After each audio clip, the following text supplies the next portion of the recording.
आज इस वीडियो में हम जो है वो जर्नल और लेजर से रिलेटेड कुछ जनरल बातें करने वाले हैं। तो चलिए पहले जर्नल से शुरू करते हैं। जर्नल के रिलेटेड में कुछ कॉन्सेप्ट्स जानना बहुत ज़रूरी है, जिसमें पहली है सोर्स डॉक्यूमेंट। अब ये सोर्स डॉक्यूमेंट क्या है? सोर्स डॉक्यूमेंट एक एविडेंस है। जैसे मान लीजिए कि आप अकाउंटेंट हैं और बिजनेस के मालिक ने आपसे आके कहा कि अकाउंटेंट साहब, आज हमने सैलरी दी है, आज हमने 5,000 रुपये सैलरी अपने वर्कर्स को दी है, तो आप इसकी जर्नल एंट्री डाल दो। तो क्या अकाउंटेंट जो है वो ओनर के कहने पर ही जर्नल एंट्री कर देगा? क्या इस ट्रांजैक्शन की वो कोई एविडेंस नहीं मांगेगा? इस जर्नल एंट्री का बेस क्या है? अकाउंटेंट किस बलबूते पे एंट्री करेगा? सिर्फ ओनर के कहने में तो कभी एंट्री नहीं करेगा। ऐसा क्या है जिसके ऊपर भरोसा करके अकाउंटेंट जो है वो एंट्री कर देगा? तो हर जो ट्रांजैक्शन होती है बिजनेस में, जिसमें भी पैसे इन्वॉल्व होते हैं, उसकी एक एविडेंस होनी ज़रूरी होती है, और वो एविडेंस कुछ नहीं बल्कि पेपर डॉक्यूमेंट्स होते हैं। जैसे इस केस में, सैलरी के केस में, जो डॉक्यूमेंट है वो होगा सैलरी स्लिप। तो ओनर के कहने पे अकाउंटेंट जर्नल एंट्री नहीं करेगा, लेकिन जब वो सैलरी स्लिप देखेगा जिसमें मेंशन किया होगा कि 5,000 रुपये सैलरी दिए गए हैं, तो उस सैलरी स्लिप उसके लिए एक एविडेंस होगा जिसके बलबूते पे वो जर्नल एंट्री पास कर देगा। तो ये सैलरी स्लिप इस ट्रांजैक्शन केस में एक सोर्स डॉक्यूमेंट हो जाती है। फॉर एग्जाम्पल, अगर समझिए ओनर ने आपसे कहा कि बिजनेस में एक परचेज हुआ है, समझिए कि बिजनेस में एक परचेज हुआ है, 10,000 रुपयों का गुड्स परचेज हुआ है, और ओनर ने आपसे कहा कि देखो भैया गुड्स परचेज हुआ है, अकाउंटेंट साहब आप एंट्री डाल दो। तो क्या आप एंट्री डाल देंगे? नहीं, आप ओनर से बोलेंगे कि मुझे डॉक्यूमेंट दिखाइए।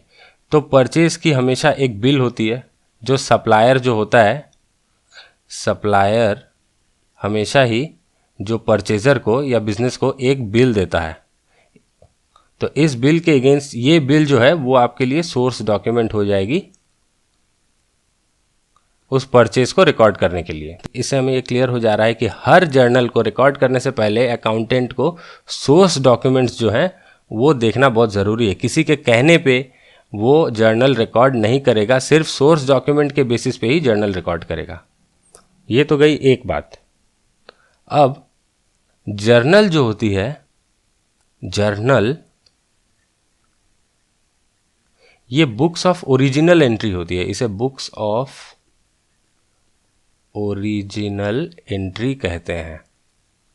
मतलब कि जैसे ही ट्रांजैक्शन घटती है, जैसे ही कोई इवेंट होता है बिजनेस में जो कि मॉनेटरी टर्म्स में मेजर किया जा सकता है, तो उस इवेंट को जो है अकाउंटेंट बिजनेस में जो रिकॉर्ड करेगा वो सबसे पहले जर्नल में ही रिकॉर्ड करेगा। इसीलिए इसे बुक्स ऑफ ओरिजिनल एंट्री या बुक्स ऑफ प्राइम एंट्री भी कहा जाता है। तो जर्नल में रिकॉर्ड करेगा, किस बेसिस पे रिकॉर्ड करेगा? सोर्स डॉक्यूमेंट्स के बेसिस पे रिकॉर्ड करेगा। इन जर्नल्स के रिकॉर्ड करने का एक वे होता है।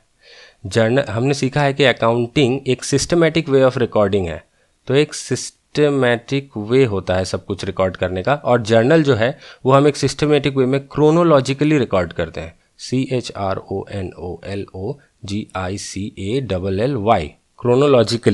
क्रोनोलॉजिकली का मतलब है as and when it happens, मतलब जब जब जो जो घट रहा है उसे उसी सीक्वेंस में रिकॉर्ड करना है।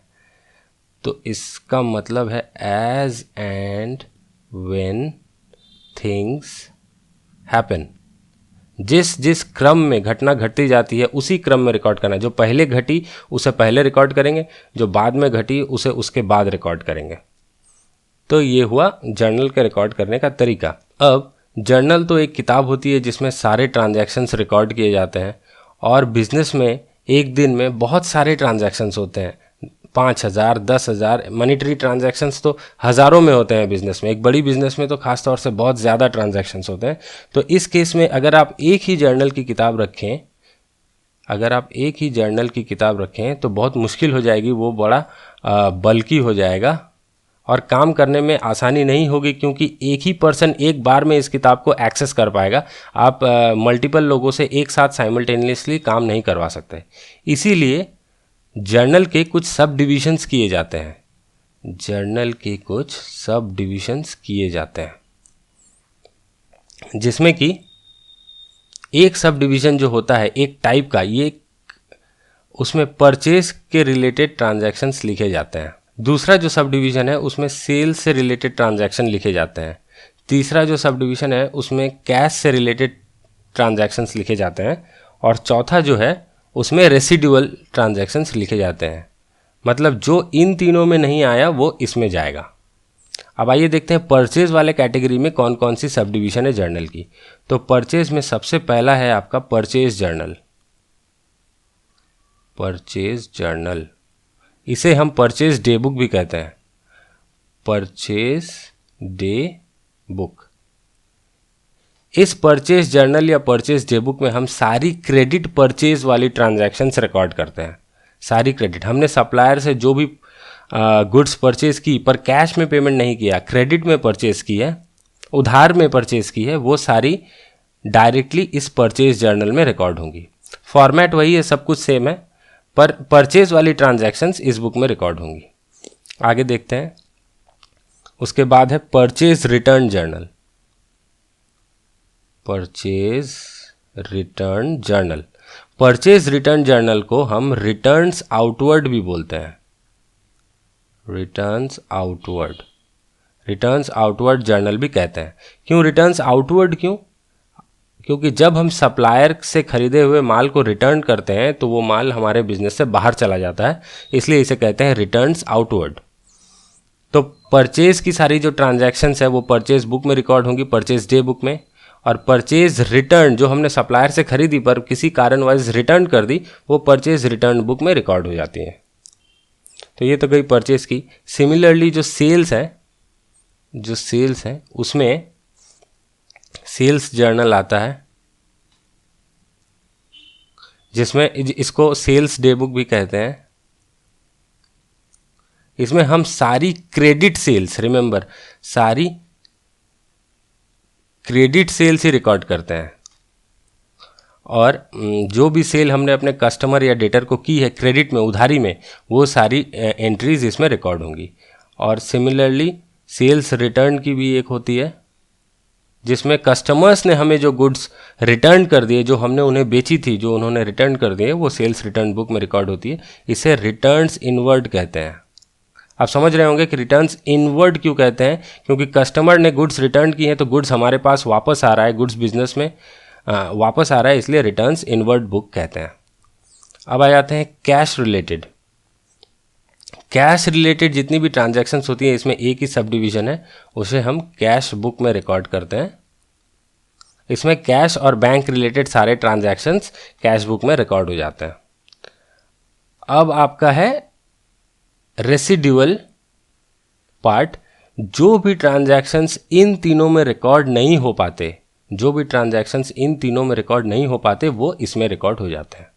मतलब ये रेसिडुअल एक बुक है, जिस भी ट्रांजैक्शन, जो ट्रांजैक्शन परचेज या सेल्स या कैश से रिलेटेड नहीं है, वो यहाँ रिकॉर्ड हो जाती है। इसको इसमें कुछ भी एक्सपेंसेस वगैरह जो प्रीपेड है या एक्रूड है, इसको हम जर्नल प्रॉपर भी कहते हैं। और ये एक रेसिडुअल बुक है जिसमें सारी रेसिडुअल एंट्रीज रिकॉर्ड होती हैं। तो ये तो हमने जर्नल की जो सब डिवीज़न है वो देख ली। अब आइए हम लेजर की बात करते हैं।